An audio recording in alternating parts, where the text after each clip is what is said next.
Chris Rubio, the Talk to me, man, Daddy. the myth, and the legend. Here we go. Let's Good go. morning. Morning. How are you, man?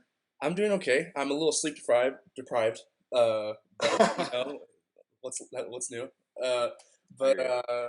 no, I was having a very funny conversation the other day with a buddy of mine, and he wanted to know more about you. He's like, so this guy, he's like, so he's, and we kind of, I had to break it down piece by piece, what it is that you do, and he goes, oh, so he's kind of like Hank Haney. He's a golfer, kind of like Hank Got it. Haney.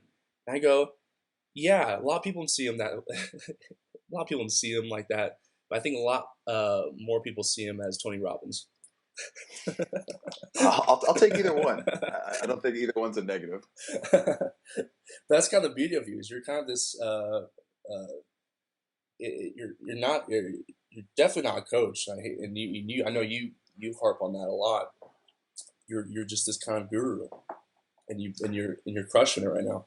Oh, thanks, man. Yeah, that's the quote unquote title that people have been giving me lately a lot with articles and things like that is the guru of a long I mean, I'm not exactly sure what that entails, but I'll take it. I think I don't think you can be using it as a negative, so to speak, with this.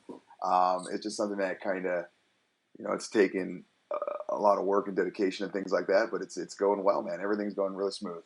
Well, do you think it's your demeanor? Do you think it's the way you run the camps? I mean, it has to be something like that. I would say yeah. I would say definitely. It's got to be something along the lines of demeanor slash personality slash the way I'm going at it slash just you know yeah. Long story short, yeah, I would definitely say so. I mean, it's kind of a hard question to answer. I mean, I don't know. There's no Rubio seasoning. I mean, you can't just sprinkle it on things. It's one of those things that it kind of goes and it happens and it's going in the right direction and kids and parents are everyone's so quote so to speak reaping the benefits of it. I mean, it's one of those things that it just keeps building and building and building, and it benefits the kids as well as the parents and the schools and teams as well. Well, I mean, you kind of you said it. It means building and building and building and building. Um, I mean, knowing from my brother who started out was probably one of your first two classes, I believe, back in 05, 6, something like that. I think it was '06. Yeah, years ago. And to where it's at now is just kind of. I wish I could take people back. Oh no, man! I'm telling you, I was just talking to someone about this actually last night. They were saying, okay, so you have because I have a kid coming in today from Kentucky for lessons to small town Lewiston, Idaho, and they said, okay, did you ever think that this would get to this point where someone would fly to Lewiston, Idaho to see you? I said, I would have bet you $1 million it wouldn't have. Back in You like probably had to two, say, wait, I wasn't sure. Like, I probably would have bet $1 million I'd be in Idaho right now. If you asked me, if you yeah, asked me we that would 2 years have gone ago. with that first bet. Then there would have been a sub bet off of Yeah, that bet. yeah, Yeah, no. It's one of those things that when I was teaching and doing just out of college teaching sixth grade history and having a good time with that and enjoying it, loved it. I thought the meetings were stupid, but besides that, I thought everything else was great. It was one of those things where if you would have said, "Okay, man, in 10 years you're going to be the quote unquote long stepping guru of the world," and you'd be able to make a living off this, I would have said, "You're crazy. There's no way." I mean, because I remember when I actually did leave teaching, it was such a leap of faith. Just hell, I'm doing it. Let's try it. And it was just one of those crazy things that worked out. And I've spoken to several business classes out in Lewiston at LCSC, Lewis Clark State College, and told them the same thing. If you got the drive and the desire, and you think you can do it, and you know how to implement a plan and make it happen. Well, let it rain, man. But if you don't, I mean, it's one of those things that what is it, sink or swim or whatever they say. right, absolutely. And it's kind of amazing too because you guys still push the envelope. You guys still bring something new every year. Uh, I mean, the great example is when you guys called me up this past summer and like, hey, we're redoing the top 12 camp, which is such a no brainer, by the way. Um, Yeah, I'm kind of surprised what took you so long to do that. it's like they say, it's one of those happy accidents. It's Yeah, one of those just things that it's one of those that you look back on after the fact and you're like, duh, why didn't we do it like this before? Yeah. And that's one of the things that you're talking about, ever evolving and keep going and keep going. It's one of those things. Well, you got to keep ever evolving. You got to keep evolving. You can't just remain. When you remain stagnant, it becomes boring. Yeah. Not only for the participant or the family, but also for myself. I mean, I was just talking to some of my top instructors yesterday about, okay, spring camps, regional camps. How are we going to adjust them to make it even more interesting? And this Vegas, Vegas 29, we're going to completely change up Saturday and even Sunday a little bit too, to make it even different, but more pressure on the kids, but so I can see more and get more out of it, because it's it's the number one long stepping event in the world, and it's going to showcase all the long steppers there. Will there be a DJ again? Duh, absolutely.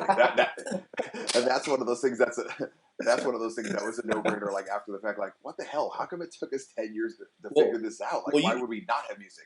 Didn't you pick that up from someone at A&M? Isn't that where you guys caught wind of that? Well, a lot of colleges started doing it where they during practice, they would just let it rain with music as loud as possible, not to just only get the kids motivated, the coaches motivated, but to almost create like a crowd atmosphere. Right. And if you basically concentrate through all this crap going on, it's going to be easy once the game goes on. Because sometimes, I mean, they'll spend thousands of dollars in stereo equipment to get the kids motivated. And get it super loud, so it basically reflects the crowd noise. Right. Back to you leaving teaching. When you left, you were at a pretty good spot though, as far as where Rubio. You had enough kids at that point. You were on. I think this is right when you started jumping on social media, when Twitter just became a thing. Well, it wasn't when you jumped on it. It was not as known as it is now. Correct. So you had this very unknown world you're jumping into, but you still had a pretty good size of kids at that point, which is probably 4 years into it, 5 years into it.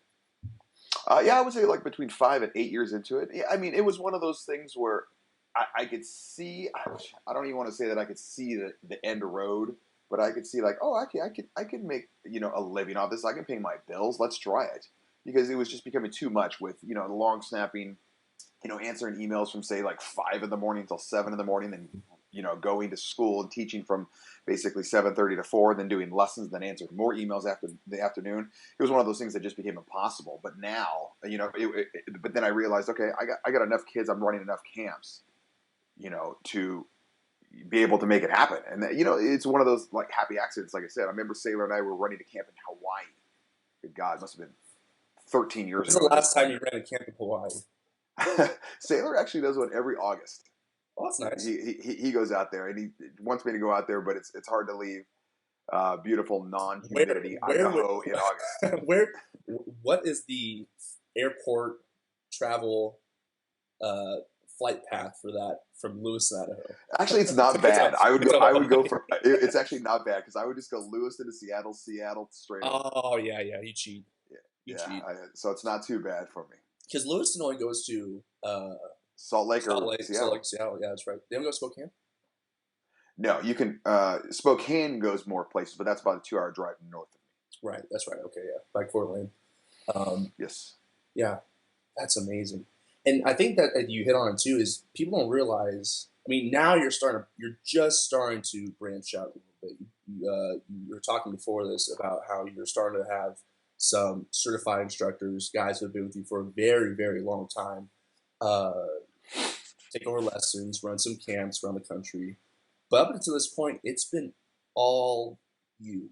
And I don't think people realize that. All you. Oh, yeah. I mean, even down to the tweet. Yeah. And I think that's impressive in itself. So when you go and speak to these business classes, is that something you're preaching as well as the social media part of it? Oh, absolutely. I think it's one of those things that everything you have to do has to be prepared and planned. And even down, like you said, down to the last tweet, every single thing that I tweet out is prepared. Like, even if it's something that happens to do with like Super Bowl halftime show, and I'm talking about that at the moment, I will still think it and think it and think it and then rethink it. Like, should I do it? And I do have I always say I have a angel and a devil on my shoulder, where if I have a very good tweet that I want to send out, or a post for Facebook or Instagram or Snapchat or anything like that, and it's one of those where maybe someone can read this the wrong way. I will send it to a husband and wife out there that I have that I know they are kind of like my angel and devil, and they will kind of say, yeah, you should do it, or Rubio, you're towing the line. If they even think that I'm towing the line, I won't send it and I've lost many a good tweet or post because I didn't post it. But it was one of those things that if it can offend someone, I don't do it. It's one of those things where you've got to plan anything to where, whether it's announcing a kid's commit or, just announcing camps or announcing prep camps or whatever, it's got to be something you got to plan and do it right. Yeah, that has to be such an interesting thing because you hopped on Twitter when it literally first came out. I think Correct. it's probably went Shaq than you, but one of the things that I now I'm thinking about now that we're pretty much almost 10 years into Twitter now, into the social media thing, is the fact that you never had really had a personal Twitter. No. You've always had a sort of business, I've always been curious what that would have looked like. Oh God, it would be. It's probably better It would be. No, I don't know if you could even say this anymore. It would be on cable. It would be phenomenal. And actually, I do have a group of people that I send out text to constant. And then I have basically a group chat with on text, yeah. and I will hashtag something about like tweets that should have been. Yeah, and it's one of those where I send out like, God, I wish I could send this out. The drafts, but I don't. And, I've always thought, I'd love to have a private Twitter, Facebook, any social media account that's just private, and just because good, it'd be fun. That's awesome. So I hate math, but I love numbers. Okay. And yesterday I was curious about this, and I did the math. It took me a while, but you were just shy. So you joined in April of 2009 on Correct. Twitter. I remember the day I joined. What can you tell us about that? Yeah, I was in North Carolina with Sailor. We were obviously running a camp, and I remember Bill Geyser. He's one of my Jack Geyser's father, another 2006 kid who went to Boston College. Bill Geyser is famous. He's one of the innovators of like fossil watches and all the smartwatch technology. He's right up there. And I remember him texting or emailing me and saying, Twitter, look into it. I think you and Sailor should kind of do this maybe. And we were like, oh, okay. So we Googled it, and I was like, what the hell is this thing? And so I remember the debate. We were sitting there in a hotel room, and okay, should we create a combined one? Should I get my own? Should he get his own? It was one of those things like, what the hell do we even do? It's like discovering fire. And we kind of from there went on it. That's amazing. And that's so funny because you're thinking about it's like a stock market at that point. But that's kind of the great thing about where we're at now as far as technology and resources, that everyone has access to it. And it's free. And it's almost like, why not at this point? No, absolutely. So back to the tweets. So since you joined in April 2009, and you have tweeted out just shy of 31,000 tweets. That's a lot. That's a lot. That is over 3,800 a year. Okay. Which equates to around 10.6 a day. I like to talk. I'm a social being, Gibas. I'm a social being. That's amazing. Absolutely amazing. And, as someone who works in the media field, especially online-based media, the YouTube channel having over 1 million views total. That's amazing. That's amazing. Yeah. You guys are cranking out content like it's a canned goods factory. It's awesome. I mean, it just the presence alone, as far as what you have done for launch snapping and specialists in general, is amazing.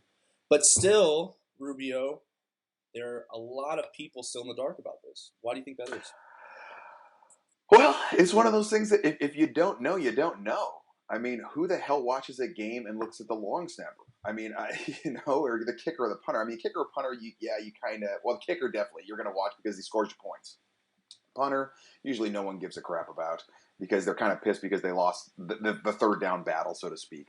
And long snapper, for the love of God, you never look at that But I'm the probably, well, not the one idiot, but one of several idiots in the world that when the fourth down comes on, I tell everyone else, be quiet, I got to watch this.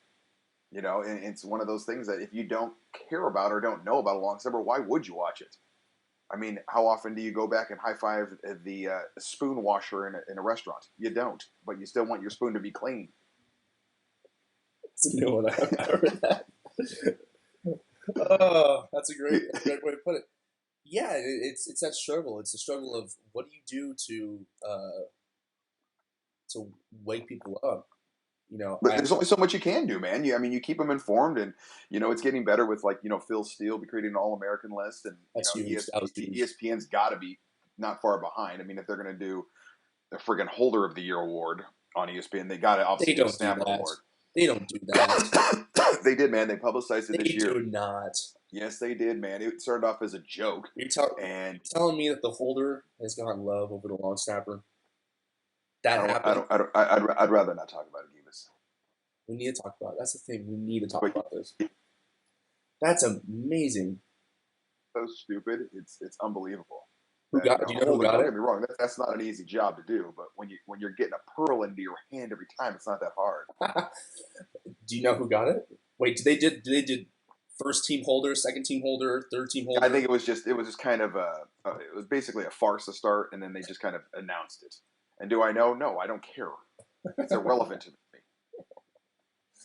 What do I care? That disappoints me so much. That's gonna fire me up all day. Let it go, Gibas. Let it go. I can't let that go. Can't let that go. Yeah, it's amazing. But I mean, then you have these instances of NFL games where long snapper goes down, and here comes the the backup tight end or whatever, the backup linebacker. Here comes the basically he craps the bed, and then everyone suddenly becomes aware. Exactly. It's one of those things where you just kind of like, oh, I told you so.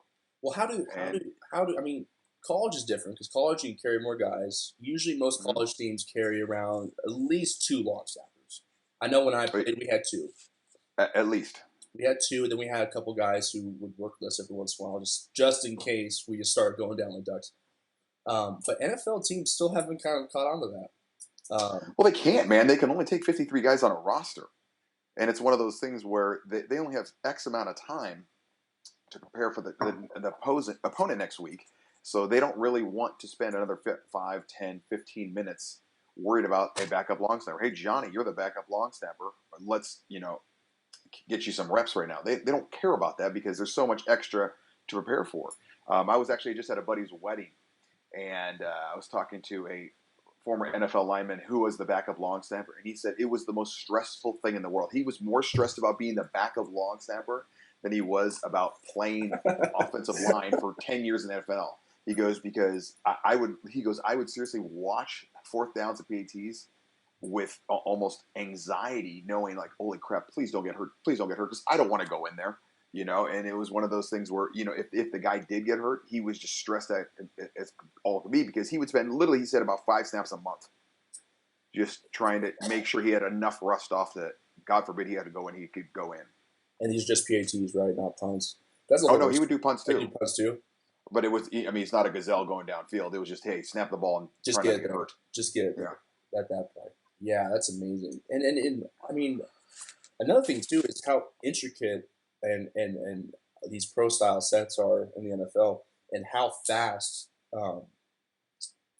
it seemed to be. I mean, from what I remember, it was pretty quick in college where a lot of teams just start exiting the blocking in the pro style system to go to the spread wall sort of. They want to cheat. They want to cheat. Well, I mean, in theory, I mean, it works. It's pretty much based on angles, right? That the 3 men creating the wall back there,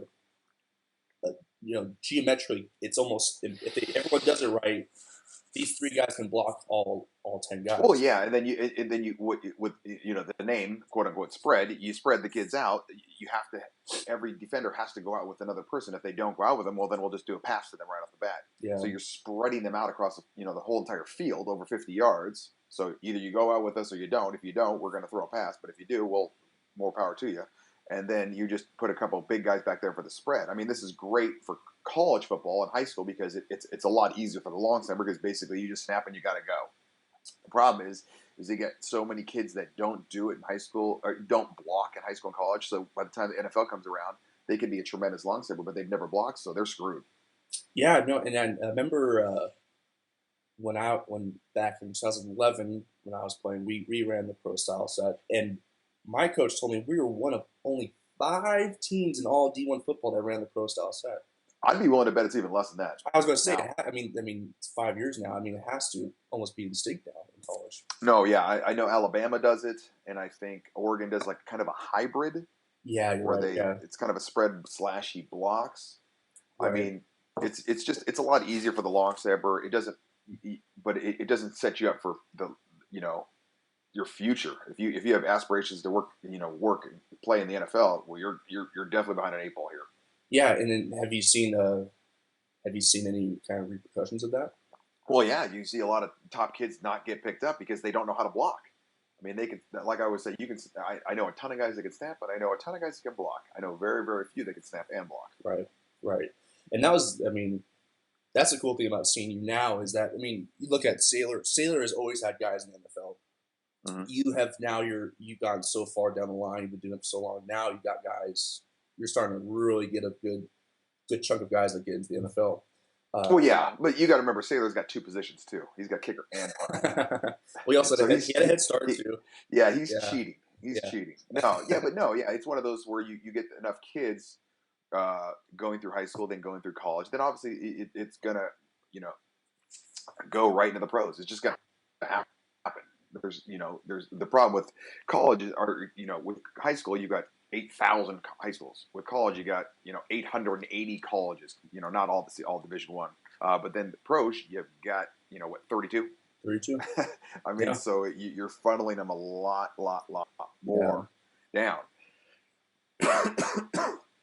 yeah. And I was actually uh, Terry Crosby and I were talking, and I was asking him, just picking his brain, and he brought up a very good point about it. So he highlighted this year of snappers that went to the NFL.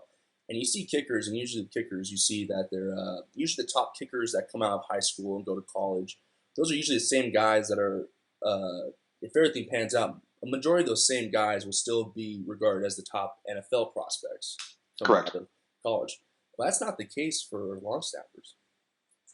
No, because it's a little bit different. It's one of those things that a kicker a lot of times their success can go off of their holder or their long snapper. If you got a crap holder or crap long snapper, you're not going to make a lot of kicks because you're not going to get the ball down.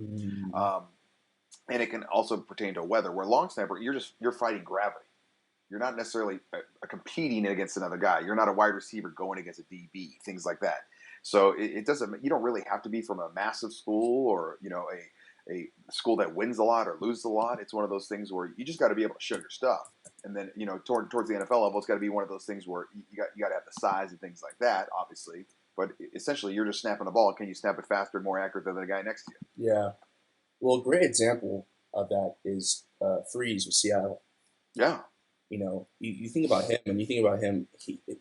First off, his family's awesome, great person, Mm-hmm. um, and you. But you would think about coming out of the NFL. There were a lot of amazing, talented snappers that came out this year, Mm-hmm. beginning of the season, and it's awesome to see someone like him kind of be the only one still on the team. I mean, Yeah. there's more, but I mean, it's you would. Yeah, it's one of those things where he had all the pieces of the puzzle that they were looking for. Yeah. He snaps a fastball. He's accurate. He's consistent. He's a very, very, very good athlete, Mm-hmm. which the Hawks really like. And he's a good team player. Yeah. Where he's the epitome of a long snapper. He goes to work. He sits down. He shuts up.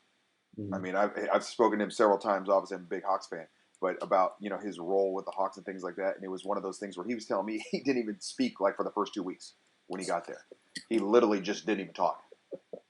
And if someone asked him a question, he just like just nodded his head or shook his head, but didn't even speak because he was just I'm the blue collar worker, and I'm going to go and I'm just going to do my job and just hopefully you don't hear me. It's amazing, and he didn't even start with the Seahawks. No, That's kind of the he amazing thing about his journey. yeah no he was. It was an interesting thing because I was actually talking to the Carolina Panthers coach, and I said, this is a kid, because he didn't get drafted. He didn't even get picked up. And I was talking to the Panthers coach, and I said, take a shot on this guy. Bring him in for minicamp. You're going to like him. And so they brought him in. He ended up getting cut by the Panthers. They had a veteran that did well. But they told him, you're going to fall someplace. It's going to happen. And, with the long snapper coming out of college, it usually takes maybe 2 to 3 years.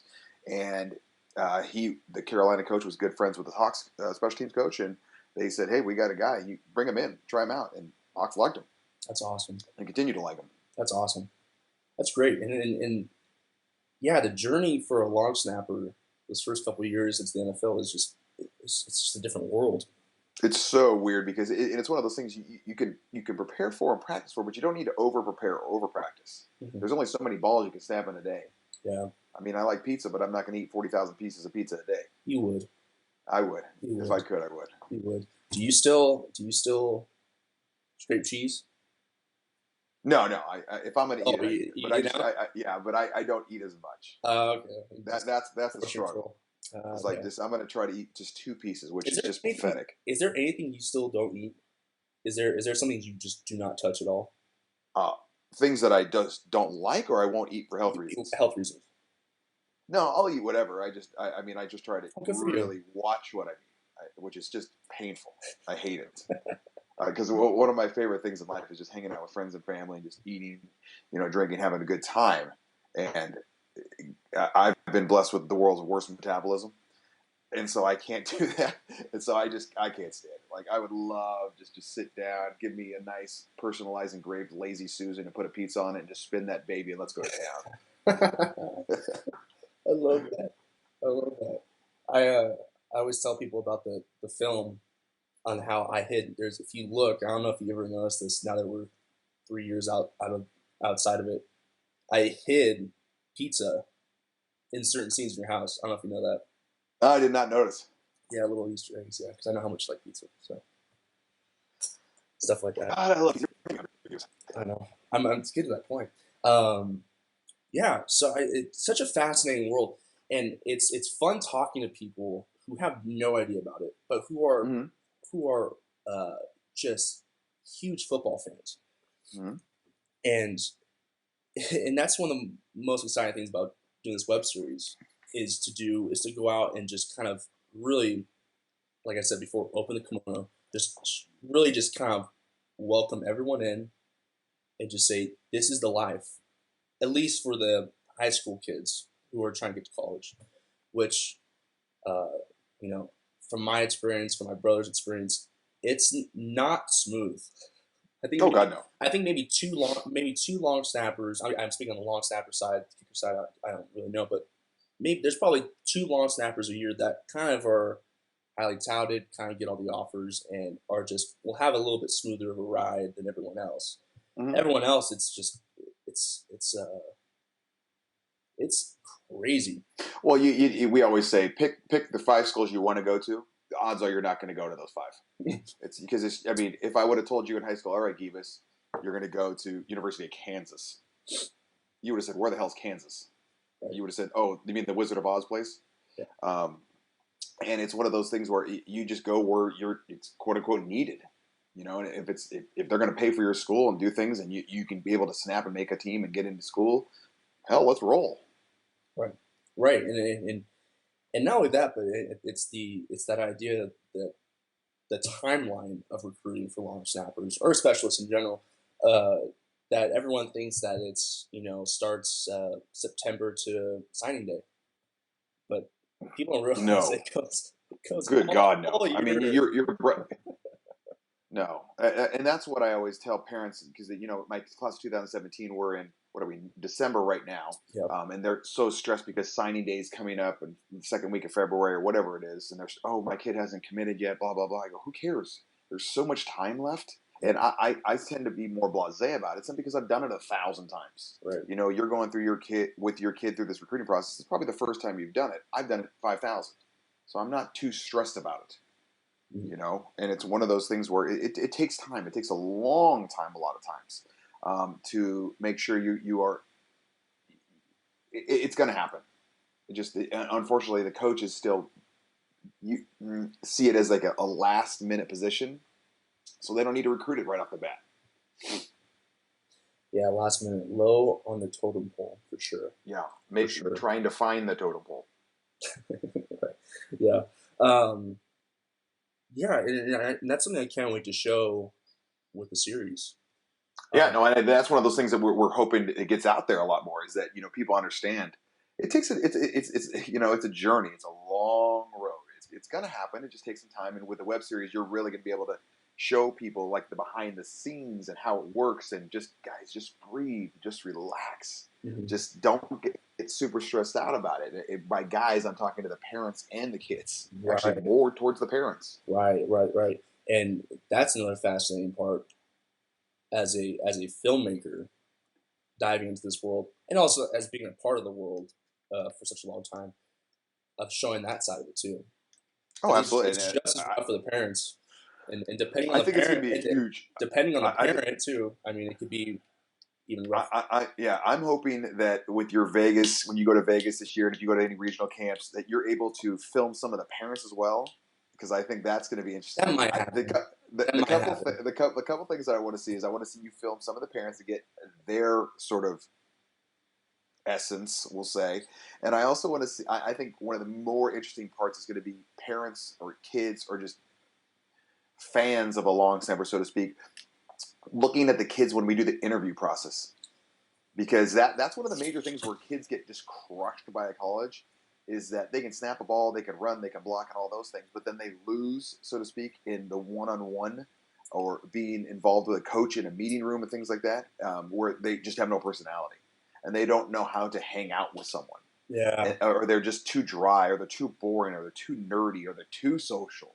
They just learn to not be an ass, so to speak. And it's one of those things where they say it a lot in business of, who would you rather be stranded at an airport with, person A or person B? And okay, person B, well, tell me why. And that's one of those things where parents and kids really need to understand this, that just be a nice person, just be a human being that people can associate with, and learn to get along with everyone. I'm as a long snapping coach or a special teams coach, I'm going to pick you over that other guy, even if you guys are the exact same snapper, just because I like hanging out with you more. It's very, very simple. It is, and that's just life. Well, I think it's simple. Yeah, yeah. As someone who's seen thousands of these cases, it's totally simple. Yeah, Uh, yeah, and that goes back to social media too. a billion percent. I mean, social, and the problem is, I mean, it's a good and bad thing right now with kids and social media. And I talk to parents all the time at my camps. I'll say, can you imagine? Because every parent obviously was a teenager. Can you imagine back in the 80s or 90s or 70s when you guys were teenagers? Can you imagine if someone had a camera following you around and every parent got, well, yeah, but these kids do. Every damn kid has a video camera in their pocket, a camera in their pocket, and they are at the age where, oh, let me film that, and they're just too young and dumb not to realize they shouldn't do that. And I'm not you know mocking them, but just I was young and dumb too as well. You were young and dumb. Everyone's been young and dumb as a teenager. Just when I was young and dumb, and you were young and dumb, and the parents were young and dumb, there was not 800 morons around me filming. Right, right. Well, I still might be in that young and dumb category. Well, Uh, I didn't want to say it. You could say it. appreciate that. Yeah, and have you ever? Is there still kids who are just go rogue and don't have any social media at all? Yeah, there are. I try to not. They shouldn't. Yes, simple answer. Yes, there are some kids that still go, 1840s, and they don't have any social media. But every kid needs to be on it simply because it's still a way to access coaches, Mm-hmm. and you're able to communicate with them, and it's able for the coaches to see their personality. Yeah. If a kid just boring, posting about his girlfriend the whole damn time, which no one cares about, it's you kind of wonder, okay, when is this guy training? Number one, and number two, this guy's just boring. Right, right. Yeah, it's fascinating, and it's amazing where how coaches have taken advantage of social media. Oh hell yeah, oh yeah. I mean, it's such a quote unquote loophole that you can just fall through. Like there was one a couple like a year ago, I was talking to a coach, and he was telling me that they weren't allowed to text a kid at that point, but they could direct message them on Twitter.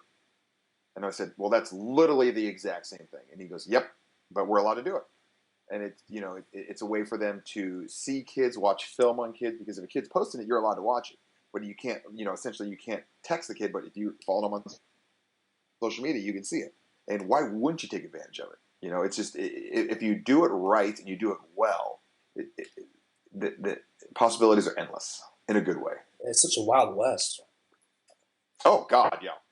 It's the wild And I west of think recruiting. the thing is, it's people are figuring it out as we go. Yeah. I mean, with the news and the election, I mean, and just sports, I mean, it's just a good Lord. I Right. mean, you could sit and just look at social media all day and just be, what the hell's happening?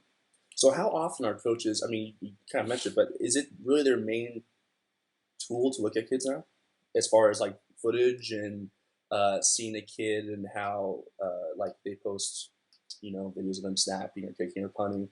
Is this the best way for them to see that now?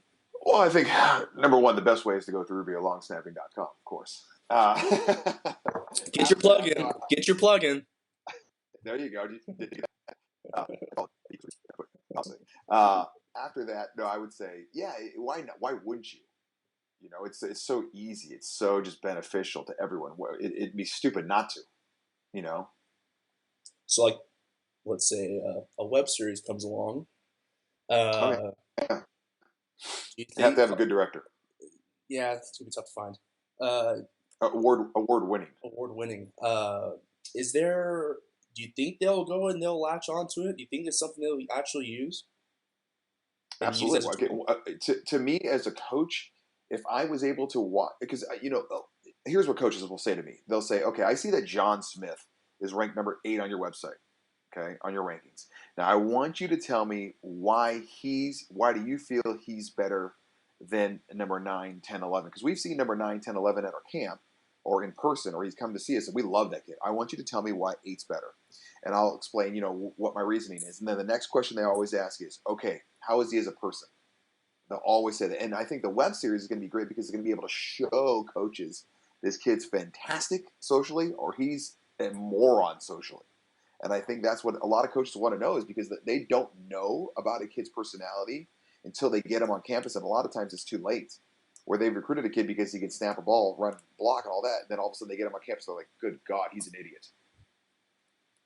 And if they need to understand, like, okay, don't recruit this kid because he's an idiot, or hell yeah, full speed ahead on this kid because he's got a personality that you mojo with and you want to hang out with.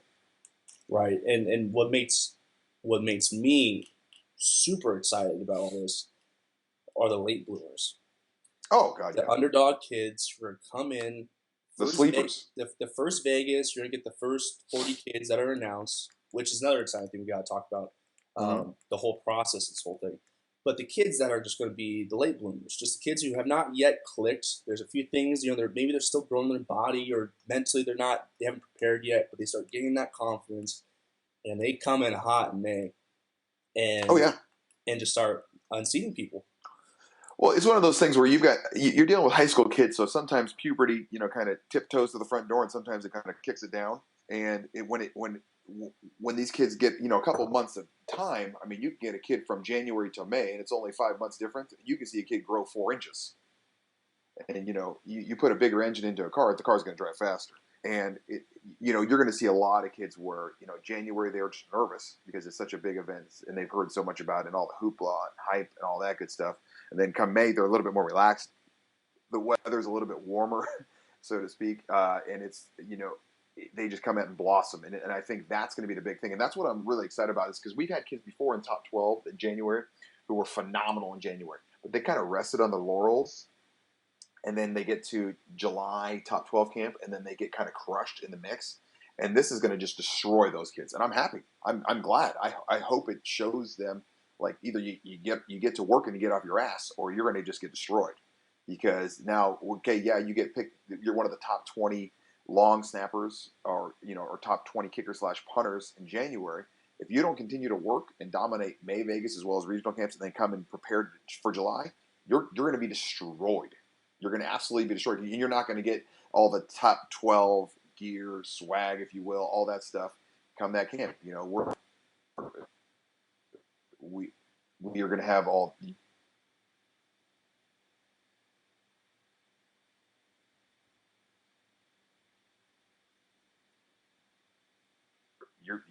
You're just a piece of crap at this point because you haven't done a damn thing in the past 6 months. You broke, you broke up a little bit, but we got the gist of that. No, and that's so true. And I think the beauty of this too is that we keep talking about top 12, top 12, top 12, top 12 web series, which is we're covering the process to get to top 12. Then we'll cover the web series will be mainly framed around the actual top 12 camp. But we're starting this thing in January, which is essentially what you say is the kind of the start of the quote unquote season for 2017 as far as Rubio long snapping camps and uh, Chris Sellers kicking camps. I would say, yeah. I mean, you know, because you got the 2017s are coming in hot right now. You got the signing day coming up, and then you're going to have all the way until, I mean, honestly, it could be early August where those kids will continue to get signed.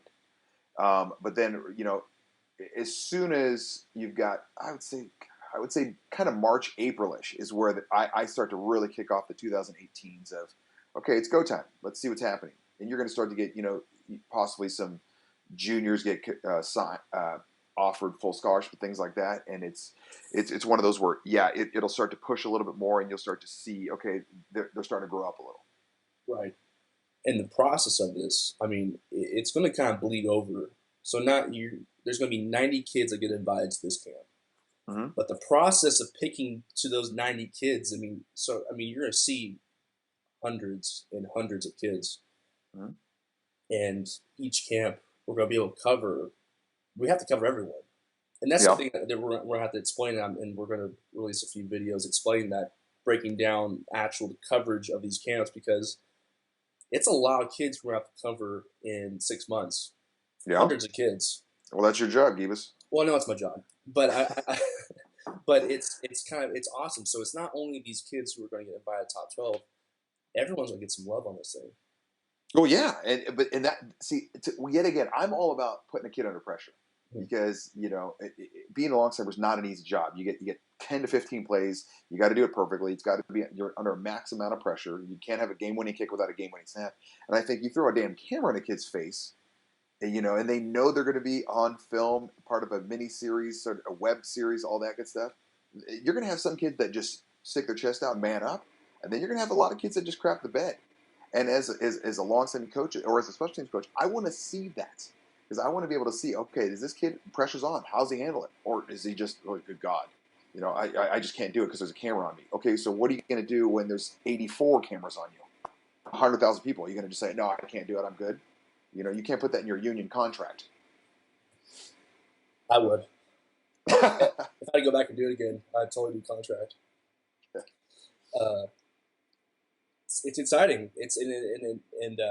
You know, I think everyone thinks web series, and the web series realistically we don't know yet, obviously because we haven't filmed it when it exactly come out. We're aiming for the fall of 17. It makes the most sense. But what's going to be amazing is that it's going to be happening in real time. All the coverage are going to be everything we're covering is going to be happening in real time. You're going to announce the first 20 kids, first 20 snappers, a couple weeks after the first Vegas. So what I'm excited about is there's going to be a lot of content outside of the web series that that's kind of it's experimental. It's a new world for me as a filmmaker because you have to step outside a medium to support another medium, and you have to, you know, you got these multi-episode web series, but we're gonna be filming so much. I mean, do you remember how much footage we shot For the movie? For your movie? Yeah, that was one of those things where you filmed so much, you had so much content that I kept thinking to myself, how the hell is he going to get this into 90 minutes? And you did. I mean, but that's the thing is that people don't understand is that, and I think with this web series, people need to grasp is it's not going to just be, ooh, watch the ball snap, ooh, watch the ball snap, ooh, watch the ball snap. Like, I'd love to see that, but 99.9% of the world wouldn't give a crap. So it's going to be, you know, so much behind the scenes footage, seeing a kid's personality, seeing how they handle the pressure, And that's honestly the thing that I'm looking forward to more, is seeing all the other angles that you see, because there's only one Rubio, and I can only be so many places. But there's going to be 5, 6, 7, 8 cameras all around the field. You're going to see every damn thing, and that's one of those things that if you're going to see everything, I'm going to see everything, and then the crowd, the The world is world, going to see everything, the and it's going world. to really it's going to make some kids shine, and some kids turn into a turd. Yeah, and not to mention the personalities. That's the big thing, man. I'm telling you. Like, and I mean, specialists are always, as speaking as a former specialist, there's some oddballs. Oh my God, and with the personalities and being able to see so many of the personalities now through social media and just talking to the kids and traveling around, you can almost, I don't want to say almost, you can pretty much tell who's going to do well in college and beyond, and who isn't, just off the personality, because it's so much of it is just it's a weird, quirky position with weird, quirky other people, and you can start to see exactly who has the moxie to do it. Yeah, yeah. I mean, it's gonna be fun. I know I'm absolutely excited about it. I know you are. Oh Um, hell yeah! Let yeah. it rain, man. So I mean, and the great thing about this is not going to stop, and it's not going to stop after this one season. It's not going to be top 12. Release the web series. We're done. It's like, no. As soon as the web series is done, we release it. We're jumping right back into the next season. Oh, that's one of the things that I keep saying, is how this is not going to just provide exposure for this year's top 12. Obviously, it is. It's going to be for the future Oh yeah. top Imagine 12 as imagine Rubio getting, long snappers and all that good stuff. because you get some pretty young kids Oh yeah. that start out pretty young. I would That's exciting to me. Is imagine catching this kid who's a freshman, Mm-hmm. jumps into a Vegas, and then slowly we see him over the next few seasons just turn into this amazing long snapper, or start out as this amazing, you know, ninth grader, and then slowly to see how the process happens and watch him get passed up, because you see that almost every year as well. Yeah, I've actually never had a long snapper go 4 years being number one. That's amazing. Yeah, But it's one of those things. that's just the evolution. That's just the process. Yeah, and it's one of those things where you start to get more and more and more pressure and more kids coming from different regional camps and different areas and going to Vegas.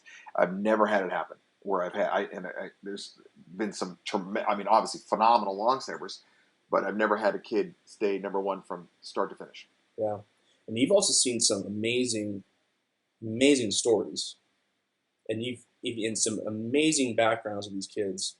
I mean, I thinking about like Aaron Gold. Mm-hmm. That's a like I don't think people appreciate that story enough of what. Well, yeah, I mean, you've got Golub, who is the first legally blind long snapper. You've got right after him was Jacob Munoz, who's Yeah, also legally blind, who's right. at University of Miami. I mean, but every single kid and family has a story unique to them, and it's a matter of, and I think that's one of the things that Rubio Longsammy does well, is getting to know the Rubio Longsammy family and becoming a cohesive unit. So it's just not, yeah, you're not just coming to me for training. Let's find out a little bit about you. Let's help out the entire family. I mean, don't go so far out of the room, Gibas. Look at your own damn self. I mean, your older brother, I'm 99% sure he was the first one in your family to go to college. I remember your parents saying something like that. I mean, Yep. he went as a long snapper, and I remember sitting with your father at Mount Sac Stadium, looking at him snapper, talking about him, and saying that kid's going to go to college. And your dad looked at me, Jeff, and just looked at me and said, "You are the dumbest person in the world, Rubio. That's the dumbest thing." And I said, "Just trust me. He's going to go to college." And you were just a punk moron. You're probably in fifth or sixth grade at that point, or right about, I don't know what the hell grade you were, and you didn't know what the hell you're doing. Long-haired kid walking around with a camera and skateboard throughout the halls, and you ended up, who never thought you'd play football, ended up being a pretty damn good football player and a hell of a long snapper. And it ended up being ranked number 3 for me, which I know you're still pissed off about. That's why I kept bringing it I'm over it now. I really am. up. No, you're not. No, I really am. Well, I I think can see I this. know. I can see the smirk. Well, I think about that a lot too, and it's interesting when you remove yourself from that long enough, like 5 or 6 years now since I stopped playing, but you realize the progression of it. You realize the progression from when you're a junior to a senior to a freshman in college to when you graduate, and you see how many are left. Because I think about the 2011 class a lot, and I think about that was an amazing class of long snappers. That was an unreal amount of talent. Yeah. And you think about those guys, and you think about who actually quote unquote made it to Hmm. the NFL. I mean, it's the guys you want to think of. You know, It's one of those things where there's so much talent out there, and now like when you see your class 2011, you think, wow, that was an incredible group of kids. You look at like the 2017 kids, or 18 or 19 or even 20s, and they're just the talent level is getting higher and higher and higher, and there's more of them. mm-hmm. Where you look back at like the 2004 class, and there was like 4 kids that were good, Right, really really good. right. And now you look at, and I've talked to a lot of my long snapper instructors about this that have gone through me. Okay, rank yourself now with the 2017 Oh, I couldn't. class. So that's what I'm saying. I've seen. Yeah, no, and that's what I it, mean by that too. Is I there's no like I've been put in a perspective now. yeah, Seeing oh, everything, absolutely. seeing everything. So I have to ask, who is your top five, All time. all time top five, not including Ooh. yourself, not Well, I was including going to say, yourself. I know you're obviously, gonna say it. That's why I stopped you right um, there. I mean, in no particular order. Okay. Um, I really like Christian Yount. Obviously, he's one of the guys that Yes. started it all. He was so complete, Smooth, so quick, smooth. so smooth, If you ever had the so. pleasure of catching a Christian Yount ball, it's one of the most. Oh, It's a pleasure. it's like a unicorn landing on a cloud. Um, Yes, you got Tyler Schmidt, who was phenomenal. monster. Um, he was so good. Cole Mazza, which I know you're a big fan of, he creates so much power and has so much drive. Um, when I'm thinking about long snappers too, I'm not just thinking about the ball. I'm thinking about the overall essence of it, Right. like how they handle pressure and things like that. And Maz is one of those guys that he did a very very solid job of. He never stepped down from a challenge, and it was, oh, you think you're better than me? Come here, let me destroy you real quick, Yes. physically, emotionally, and mentally. Yes. Yes. Um, I think, Not to mention handling the Alabama snapping job over Alabama's probably arguably Alabama's greatest run in the middle of Alabama's greatest run of being one of the best football programs of all time.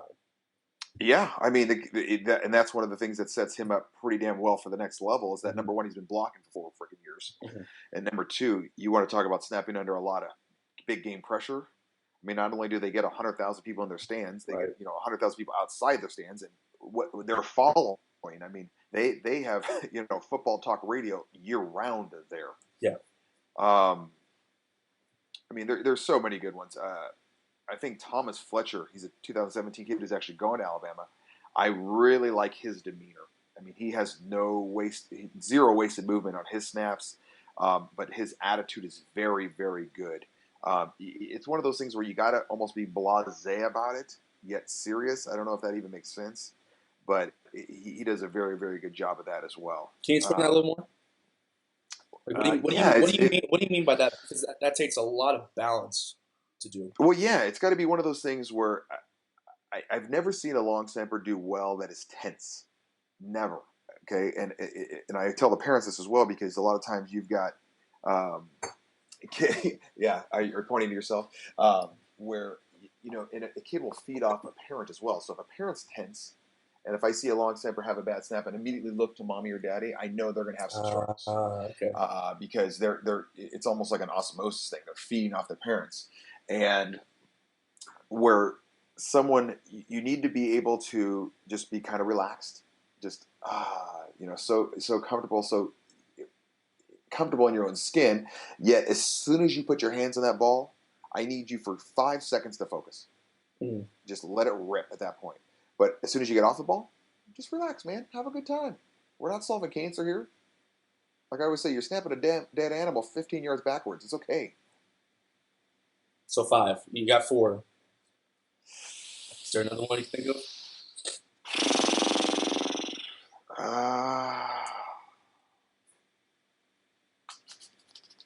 There's so many. I mean, you got to go with the OG. You got to go with. I love Casey Casey Hale, Hills, yeah. snapper as well. Just because he was so underdog. His personality and just how he was just such an underdog. His whole family situation, to being able to, being not, he was he needed extra help with schooling and was able to get a degree from Duke University. I mean, that's Yeah, just freaking incredible. amazing human, still to this Yeah, day. And I'm so happy he's hopped on your train and now he's an instructor because he yeah. to have him as an instructor it'd be just the one. It'd be such a different perspective. You're gonna get such a different atmosphere with him. Well, yeah, And and I know that so many of these top guys are becoming instructors for Rubio Longstaffing right now. And what I'm trying to do is I do conference calls with these guys, and I try to text them every day and things like that, just to get new ideas from them, and just keep evolving, like we said. Because if you remain stagnant, you're stagnant. No one wants to see the same stagnant thing over and over, or hear the same stagnant thing. So that's why Vegas is going to be a lot different this year. Actually, the regional camps are going to be different this year. Because I'm hearing more from my instructors on what's going on, and let's try this, and they've got these new innovative ideas, and they're smart enough and mature enough to where some ideas I say that's phenomenal, and some ideas I say that's crap.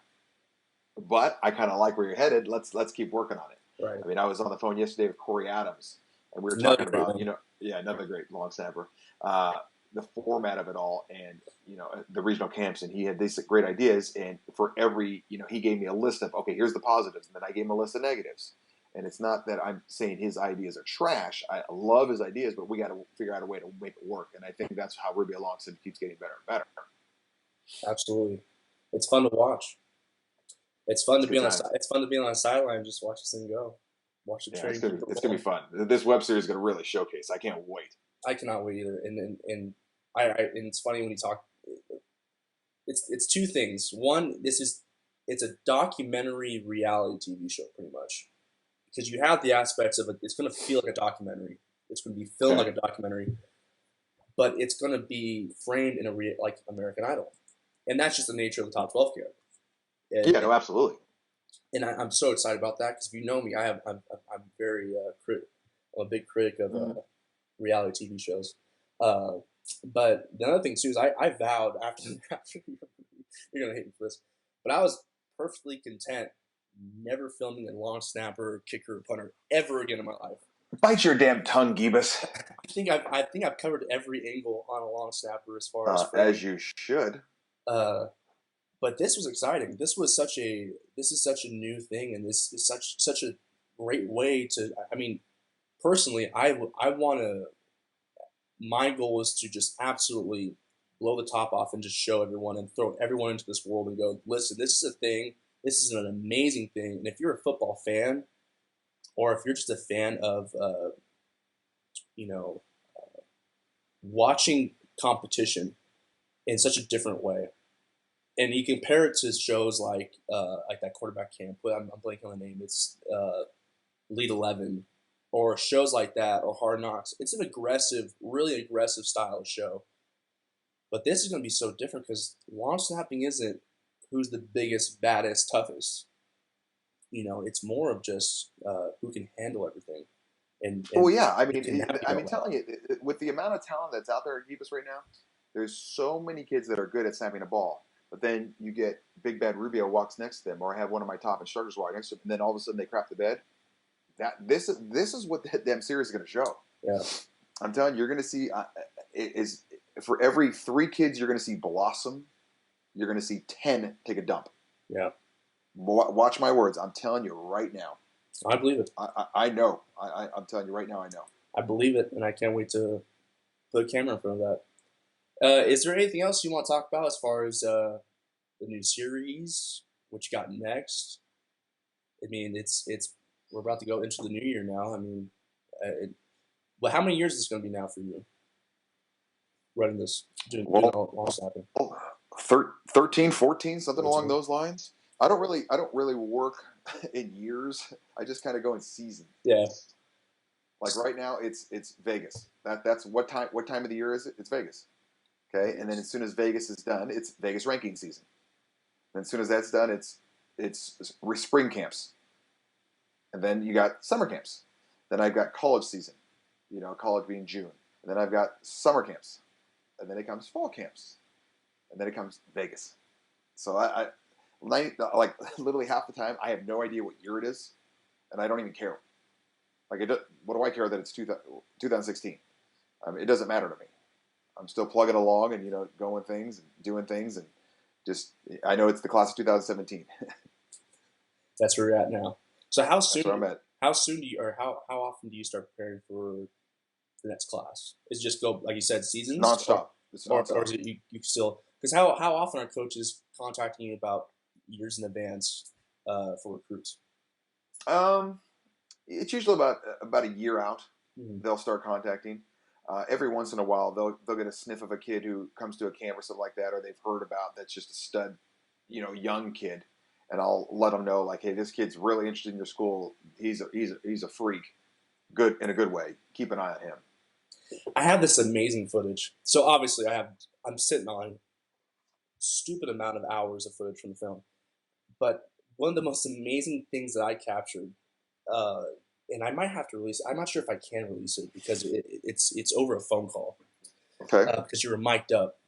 I don't know if you remember this, but we were in your office where you're sitting at now, and we were interviewing and we were doing a bunch of stuff in your office. We're in there for like 2 days straight, and you'd get phone calls and you'd stop taking phone call. And you got a phone call from a parent one time, and he was asking about his kid. He goes, "When do you start kids? When do you start working with kids?" I don't know if you remember this. And you asked him how old he was, and he said he was 4 years old. I do remember that, actually. 4 years old, he wanted to start his kid training for long snapping. At that point, do you say, "Yeah, bring him on in," or do you kind of go, No. At that point, you just basically say, "Hey, have him come out to a camp, have him just enjoy life. Make sure you have a bib so he stops drooling. Just have him come out and just experience the camp. See, because a kid 4 years old. I mean, I have a 5-year-old, and he's 3/4 dog at this point. He's not gonna. How long can that kid hold his attention span?" Yeah, it's amazing. It's amazing. I think parents have. I mean, how often do you get that with parents that just catch on and just go, "I'm in it because I want to see my kid go to college, and I'm sometimes wanted more than the kid." Are you tweeting right now? I already did. Go check your Twitter.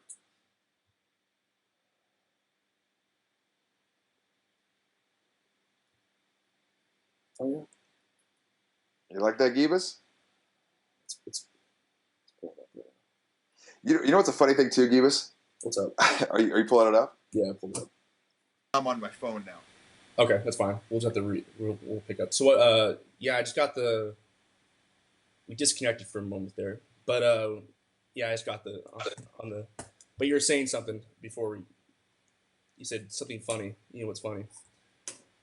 I was talking about just saying your name got me thinking about. Can you hear me still? Yeah, a little bit. You're a little muffled. Okay, let me put on. I can hear you. Headphones better? Yeah, better now. Okay, hold on. I don't have headphones on. Do you want me to go headphones? Yeah, you sound good right now. You're fine. Hold on. But I was thinking about your name. What's your last name? Oh, my last name is Gibas. Yeah, Gibas. But it's one of those things where I just continue to call you Gibas, and for some reason I have this issue with that. I found out about 3 years ago that Mazza's last name is actually Mazza. And everyone calls him Mazza. Yeah, but because he never told me. Never told me. Yeah. So, my last name is really Mazza. And I go, what? And he goes, yeah, it's Mazza, man. I go, hey, man, you never told me. I go, so that... Was it him or was it his dad Joe? Hold on, I'm going to connect you. I'm trying to get you on my computer now. Oh, okay. We're going to flip over. And then Gibas as well. Well, that one's funny because it's just knowing my brother. It's very similar to what Mazza did. Just kind of, just would never tell me. Yeah, because that's. And that comes from your dad too. I'm 99% because I used to coach with your dad, and I called him Gibas, and I don't think he ever told me it was Gibas either. I always forget about that. You two coached together. God, what terrible hands he has. He was talking about that actually the other day. Who was the Dolphins receiver? He always told him. I can't remember the name. If you said the name, I would know. Yeah, I can't remember the name. We were talking about that actually the other day. God, his hands were so bad. Yeah, I didn't. Well, obviously, I didn't. I get my hands from my mom. Uh, yeah. So, I mean, is there anything else that you want to talk about as far as regarding this web series? Because I think we're about a week into the campaign now, our Indiegogo campaign from being launched, and it's great response so far. But I think people are still kind of filling this thing out. Well, absolutely. I think they're definitely feeling it out. I think just like anyone, they're hungry for information. Hmm. And the more information that you can provide them, the better they're going to understand it. The more they're going to want to help out, so they can really grasp the whole concept of what's going on. And I think you need to do as well as I need to do, and the top 12 series needs to show is that it's not just good for this group of top 12 kids, but it's the future. And the 2018s, the 19s, the 20s, the 21s, and how much this will not only help the top 12 long snappers, Rubio long snapping, but also just long snappers in general. Like you said, to basically awaken people to what is actually out there, what long snapping entails, what a long snapper does, and how important they actually are to a team and a season. Like I told you about 30 minutes ago, you can't have a game-winning kick without a game-winning snap. It's one of those positions that you don't really talk about on a championship team, but on a championship team, you're always going to have a championship long snapper. Truer words have never been spoken. Thank you, Gibas. Well, I would encourage everyone to check out our Indiegogo page. It's got a ton of information on it. We got a bunch of new content coming out on it, which is exciting. And that's the best part about this. It's going to be content on content on content, videos, pictures. Can't wait, Daddy. So much stuff to sink your teeth into. So go check it out. Follow us on all of our social media platforms. It should be, usually it's top 12 series, top 12 web series. Very simple. And where will you be next? I'm actually headed out to my shop/garage to run a lesson with a kid from Kentucky in about an hour. And then I have January 8th, I will be at the prep camp in California. Fly back that night. Monday, finalize all my packing and things. And then Tuesday the 11th, I start my drive to Vegas, baby. Vegas, baby. It's going to be Vegas, fun. baby. It's going to be big. Fantastic. Can't wait. Cannot wait. Rubio, pleasure always. I love speaking to you, Gibas. Anytime you want, Daddy.